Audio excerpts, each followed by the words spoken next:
어디를 찔러도 예수의 피가 나오게 하라라는 제목으로 하나님 말씀 증거하도록 하겠습니다. 중요한 거 먼저 합시다. 그래서 오늘 내용의 결론이 뭐냐? 예수님은 우리 인생의 모퉁이 돌이 되신다. 그러니까 건축자의 버린 돌이 모퉁이 돌이 되었다. 우리 한국식으로 하면은 주춧돌이겠죠. 가장 중요한 기초가 되신다. 예수 없이는 살 수 없다, 그런 뜻입니다. 그러니까 모퉁이 돌이 빠지면 집 무너지거든요. 마찬가지로 예수님이 빠진 인생은 생명도 없고 구원도 없고 승리도 없다. 오직 예수로 살아야 된다. 그런 뜻입니다.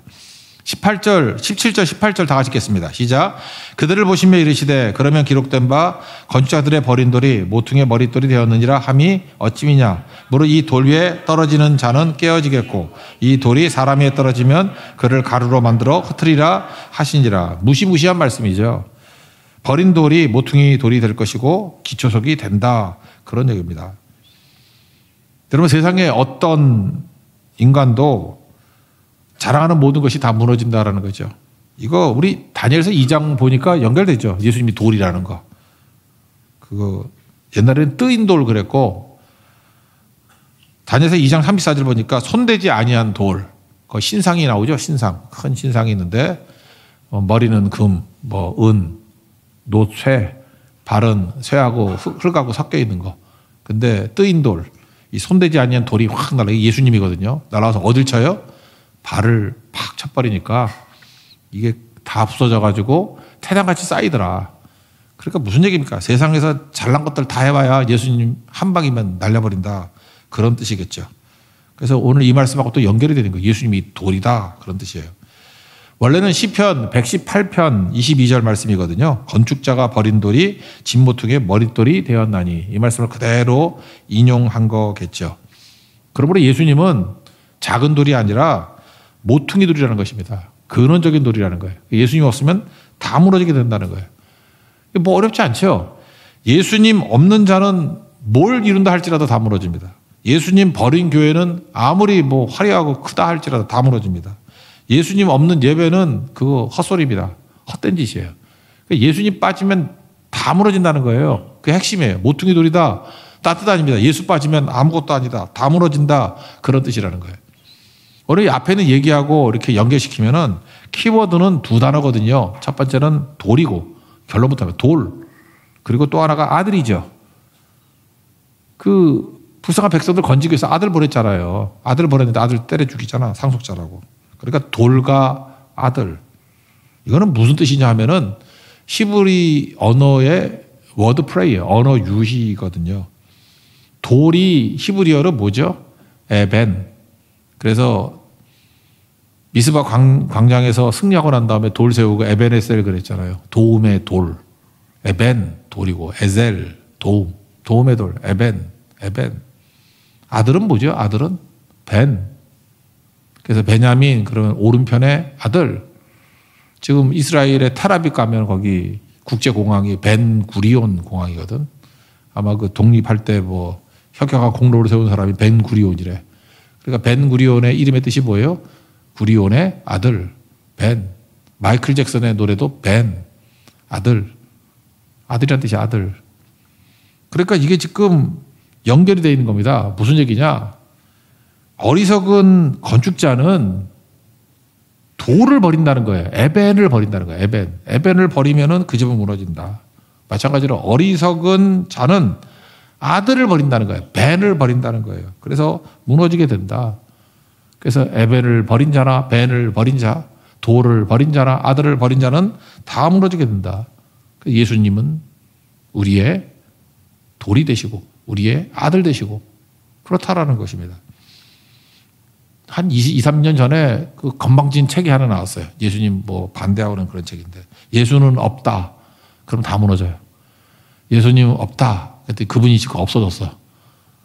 그죠? 지금 없어졌다, 그걸. 예수는 있다. 오직 예수님이 우리 모퉁이 돌이 되신다. 그럴 때 우리가 사는 거예요. 그래서 아인슈타인 할 때 그것도 돈이잖아요. 돌. 원돌. 그죠? 하나의 돌. 돌이란 개념이 예수님 개념이라고요. 에벤. 그리고 벤, 아들. 연결되어 있다는 것입니다. 그러므로 여러분들 인생 가운데 없어서는 안 될 게 뭐예요? 에벤, 돌이 있어야 돼요. 돌이 누구예요? 예수님이거든요. 아들이 있어야 된다고. 그러지 않으면 다 무너진다는 것입니다. 여러분들이 무슨 헌신을 해도 헌신 가운데 누가 있어야 돼요? 돌이 있어야 돼요. 아들이 있어야 돼요. 그래야 우리가 넘어지지 않는다는 것입니다. 그래서 오늘 제목도 그렇게 살았어요. 어디를 찔러도 예수님의 피가 흘러나오게 하라.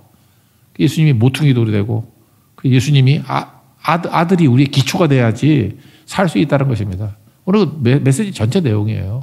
예수 없이는 아무것도 아니다. 기도에도 예수님이 있어야 되고 그래서 기도에 어딜 찔러도 예수님의 피가 흘러나와야 돼요. 설교 중에 어딜 찔러도 십자가의 피가 흘러나와야 된다고. 여러분 가정에 어딜 찔러도 예수님 하고 고백이 나와야 되고 여러분 사업을 하는 모든 부분에 어딜 찔러도 예수님의 흔적과 예수님의 피가 흘러야 된다고. 그러면 다 살아나요. 신구약 성경이 옛날에는 성경 전서라고 돼 있죠. 전체 책이다. 전서. 근데 또 다른 말로 하면은 신구약 성경은 구원 전서라고요. 구원. 근데 그 구원이 언제 이루어져요? 예수님이 들어가면, 돌이 들어가면, 아들이 들어가면, 돌이 들어가면 다 살아나게 되고 구원의 역사가 있게 된다라는 것입니다. 여기서 예수님이 주가 되시는, 그 주가 주 되심은 그 찬양이 그런 내용이에요. 주인 됐다. 그러고 이제 주인 되었다. 요한일서 5장 12절. 아들이 있는 자에게는 생명이 있고 아들이 없는 자에게는 생명이 없느니라. 생명, 구원, 승리. 이게 다 예수 이름 안에 있다라는 것입니다. 그러므로 오늘 본문 뭐 쉽게 생각합시다. 어느 부분도 예수 넣어야 돼요. 여러분 찬양할 때도 예수님이 들어가 있어야 되고 설교할 때도 예수님이 들어가 있어야 되고 우리의 뭐 교제 속에도 관계 속에도 예수님이 들어가야 되고 내일 또 우리 결혼하죠. 결혼할 때 가정의 시작이 뭐야? 예수님이 들어가는 가정이 되면 흔들림이 없겠죠. 위기가 올 때마다 예수님이 들어가면 우리 사업도 든든하게 서고 마지막 우리 임종하시는 우리 집사님 속에도 예수님에 대한 고백이 있더라고. 그러니까 영광스러운 천국을 향해서 나아가는 죽음이 되겠죠. 그러니까 뭐든지 예수님이 있어야 된다는 것입니다. 하나님께서 우리를 구원하시길 원하시죠. 우리를 사랑하시죠. 생명을 주시기 원하죠. 그러므로 앞부분의 비유가 뭐예요? 이 망할 놈들에게 아들을 주셨다는 거야, 아들을. 근데 그걸 거부하면 되겠느냐. 하나님의 사랑은 오래 참는 사랑인데 여기 보니까 3번, 그 다음 4번째 아들 보내가지고 이게 뭐예요? 오래 참는 거죠. Love is long suffering. 오래 참으면서 계속 우리에게 보내주신다는 것입니다. 그때마다 우리가 해야 될 일이 뭐예요? 영접해야겠죠. 예수님을 나의 삶의 중심. 어딜 찔러도 예수님의 피가 흐르도록. 오늘 비유 뭐 그냥 간단하게 생각하면 된다라는 것입니다. 여기 보니까 포도원 주인이 농부들에게 맡기고 타국으로 갔다. 그게 구절이죠. 여러분 권력과 권위 지난주에 살폈죠. 권력은 뭐예요? 내 힘이고 권위는 나 말고 다른 데서 오는 힘. 다시 말해서 위임받은 힘이에요. 그래서 예수 믿는 사람들은 우리 크리스찬들은 권위를 추구해야 되죠. 권위. 그래서 주만 의지할 때 주님이 주시는 힘이에요. 그게 권위, authority, 엑수시아, 본질로부터 나오는 근본. 근데 느부갓네살을 대표로 하는 세상은 어때요? 바벨론은 어때요? 자기 힘. 그러니까 자기 힘 따지다 보니까 제로섬 게임이 되니까 분열이 일어나고 나중에 내 멋대로 내 마음대로 하니까 망하는 거죠. 그게 느부갓네살의 교만이라고, 교만. 그래서 우리는 권위를 추구하는 게 뭡니까? 예수님이 주인이 인생이에요. 내 삶은 내 것이다 그러지 않냐고. 내 삶은 주의 것, 예수님의 것. 그렇게 서게 된다는 것입니다. 우리에게 참된 평강이 언제 오르냐면 예수님이 주인 될 때 우리가 평강이 오도록 만드셨어요. 그게 하나님의 형상이거든. 창세기 1장 28절을 보니까 뭐 생육하고 번성하라. 그리고 뭐라 그래요? 다스리라 그랬죠. 그게 뭐 무슨 뜻입니까? 예수님의 뜻대로 예수님이 주인이 돼서 우리에게 다스릴 때 평강이 만다는 거예요. 평강이 뭐예요? 제 기능을 다한다. 그런 뜻이겠죠. 그래서 제 기능을 다하지 못하는 이 바보 같은 녀석들에게 아들을 주셨는데 거절하고 거기 종들 보냈다는 건 선지자 보냈다는 얘기거든요. 3이라는 건 완전수예요. 그러니까 보낼 만큼 보냈다 그런 뜻이라고요. 10절, 11절, 12절 보니까 첫 번째 종 보내니까 뭐 때려서 거저 보내고 11절 보니까 능욕했다는 게 뭘까요? 부끄럽게 만들었다고. 어떻게 하는지 모르겠어. 세 번째는 상하게 하고 내쫓아 버렸다. 우리가 그래요. 왜 이런 일이 벌어지죠? 욕심 때문에 그렇다니까요. 욕심. 주인 떠나버리니까 내가 내 인생의 주인이 되겠다. 사실 그거보다 어리석은 게 없는데. 그래서 4번째 아들을 보냈죠. 14절인데 뭐라 그래요? 서로 의논하되 상속자니 죽이고 유산을 우리 것으로 만들자. 3년 지날 때까지 주인이 안 나타나면 점유권 그래서 얻게 되는 게 있는가 봐요. 그래서 이 바보 같은 짓을 하는 거죠. 그리고 예수님을 죽이는 거죠. 거부해버리고 내 인생은 나의 거. 내가 주인이야. 하나님께서 우리를 얼마나 사랑하시는지 우리를 구원하기 위해서 아들 보내죠. 우리 상상이 됩니까? 나는 이해가 안 돼요. 그 위험한 곳에 자기 선지자들 보냈을 때, 종들 보냈을 때 그래 때려서 보내는 걸 아들을 보내요? 아들을? 하나님의 사랑이죠. 여기서 내 사랑하는 아들 이렇게 표현된 게 세 군데야. 여기 한 번 있고 예수님 세례 받을 때 하늘이 열리면서 이는 내 사랑하는 자니, 또 한 번은 변화산에서 이는 내 사랑하는 아들이니. 세 번 나오거든요. 여기 나오고 세 번 나와요. 예수님 사랑하는 아들을 보냈다라는 것입니다. 하나님께서 이렇게 계속 보내는 이유는 뭘까요? 사랑은 오래 참기 때문에 그래요. 이거는 우리를 사랑하기 때문에 기다려주시는 거지 영원히 기다리는 거는 아니라는 것입니다. 이 비슷한 맥락이 우리 앞부분에 한번 또 나왔죠.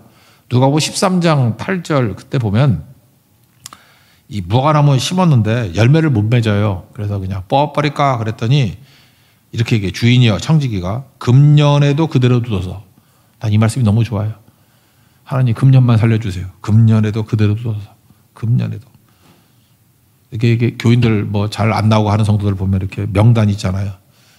지어버릴까요? 이런 사람 되게 많이 있어요. 그럴 때 성경 말씀을 인용해서 금년에도 그대로 두어서 내가 두릅하고 거름을 줄이니 열면 좋거니와 그렇지 않으면 찍어버리셔서 하였다 하느니라. 그러니까 오래 참으면 뜻이 무엇입니까?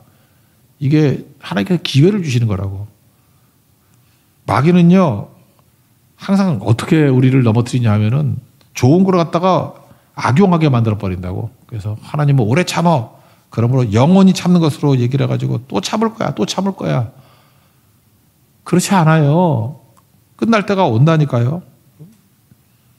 로마서 2장 4절 5절을 보니까 하나님의 인자하신가 용납하신가 길이 참으심을 멸시하느냐 그래요. 멸시. 하나님이 오래 참는 것을 멸시하느냐. 고집과 회개하지 않은 마음을 따라 진노의 날에 심판이 있다. 이런 얘기가 나온다고. 그러니까 우리가 해야 될 일이 무엇입니까? 주님의 오래 참음. 그게 우리에게 기회를 주신 거죠. 너무너무 감사하죠. 그때마다 미루지 말고 영접하는 게 필요하고 기도 미루지 말고요. 언신 미루지 말고 선교 이런 거 미루지 말라고요. 성령께서 우리에게 오실 때 어떤 일을 행하시느냐 하면은 우리 속에서 솟아나게 만드는 뭐가 있어요. 그게 바로 하나님의 형상이거든. 우리에게는 하나님의 형상이 있기 때문에요. 성령이 우리를 이렇게 자극하면요. 우리의 그 타락했던 본성들이 회복이 되는 게 느껴져요. 그래서 하나님께 가고자 하는, 믿고자 하는 마음이 나와. 그러면 마귀가 깜짝 놀라가지고 다시 우리 욕심을 강화시켜서 육체의 정욕, 안목의 정욕, 이생의 자랑 이걸로 완전히 뭉개버리죠. 여러분 오늘도 이 말씀을 들을 때 내가 다시금 하나님 앞에 헌신하는 모습으로 돌을 붙들고 아들을 붙들고 나가야지. 벤 붙들고 나가야지. 그걸 깨버리는 게 있다니까요. 그 생텍쥐페리의 그 소설 가운데 그 야생오리 비유 있잖아요. 지보리하고 야생오리. 야생오리가 이렇게 막 날아가는데 지보리는 편하죠. 그냥 주인이 주는 거 먹고 살면 되는데. 근데 그걸 보면서 자기들도 흉내내는 거야. 서투른 날갯짓 하면서. 본성이 살아나는 것이요. 그러니까 미운 오리 새끼 백조하고 똑같은 것이. 자기 진짜 모습을 보여줄 때 본성이 살아난다고. 성령이 하시는 일이 뭔지 알아요? 너 그렇게 사는 존재 아니야. 날아오르는 존재야. 그게 성령께서 하시는 말씀이라고요. 지금 하나님께서 우리에게 계속해서 종들을 보내고 아들까지 보낸 이유가 무엇입니까?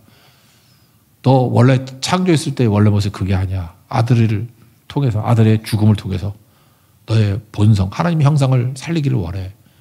그래서 예수님 만나면서 진짜 인간됨이 살아나는 거예요. 하나님의 그 창조의 인간의 형상이 살아나기 시작하는 거라고. 거기 순종하시죠. 거기. 내 속에서 이렇게 솟아나는 게 있거든요. 예배 시간이 그런 시간이에요. 여러분의 본성을 자극하는 시간이고 야생 오리의 그 날아오름을 자극하는 시간이라고. 그거 미루지 말고 품는 시간이 되기를 원합니다. 근데 우리는 멈춰 있어요. 다 포기해버리고. 멈춘 거 위험하거든요. 서 있는 순간에 썩게 되고요. 전쟁 시에는 서 있으면 타겟돼서 박살나요. 움직일 때. 하나님 말씀대로 움직일 때. 그때 일어서게 된다라는 것입니다. 오늘도 이 말씀을 통해서 우리가 해야 될 일이 이거예요. 끊임없이 우리 안에, 내 안에 소망이 없는 거 아시죠? 내가 뭘 할 수 있는 게 없어요, 하나도. 우리 구원이 예수님이라니까요. 그래서 내 기도 속에 예수님이 들어오면 기도가 살아나요. 그죠? 내 계획 속에 예수님이 들어오면 그게 살아나고, 내 인생 가운데 그냥 머리부터 발끝까지 예수로 푹 당기게. 이번 특별사역 기도회 하면서 기도하고 또 이렇게 권면도 하고 할 때 뭐 딴 거 아니에요. 예수님 붙들라고. 예수님을 고백하라고. 결정에 예수님이 들어가게 하라고. 지금 두 사람이 있는데 그 가운데 예수님이 들어가게 하라고. 그리고 계속 기도하고 이게 팔로우업 했더니 거기 구원이 생겨요. 생명이 생기고. 그 다음에 길이 열려요. 그래서 느낀 게 뭐예요? 예수님이 구원이에요. 마른 뼈와 같이 다 죽음의 세력밖에 없었는데 예수님이 들어가니까, 그래서 몇 번 더 찔러봤거든요. 여기 찌르니까 예수의 피가 흘러. 여기 찌르니까 예수의 피가 흘러. 예수님의 피가 흘러요. 그러니까 하나님의 군대가 되더라고. 여러분 인생 놔두면요, 마귀는 우리 정욕에 빠지고 이생의 자랑에 빠져서 망하게 만들어요. 세상으로부터 온 거거든요, 이거. 하나님께로 어떤 게 뭐예요? 예수님이야, 예수님. 예수로 사는 인생이 되게 만든다는 것입니다. 예수로 인해서 다시금 모든 것들이 다 일어날 수 있는 하나님의 거룩한 종 되기를 바랍니다. 그래서 오늘 제목이 우리 인생의 모토가 됐으면 좋겠어요. 어디를 찔러도 예수의 피가 흐르게 하라. 어디를 찔러도, 여러분의 말을 찔러도, 글을 찔러도, 여러분의 삶을 찔러도, 학창생활, 뭐 사업, 직장생활, 뭘 찔러도 예수가 흐르게 만드는 우리 거룩한 종 되기를 바랍니다. 그러면 살아납니다. 우리 예수의 피로 인해서 살아나는 것을 체험하는 믿음의 종 되기를 축원합니다. 자리에서 일어나겠습니다. 예수로 사는 인생 찾아가겠습니다.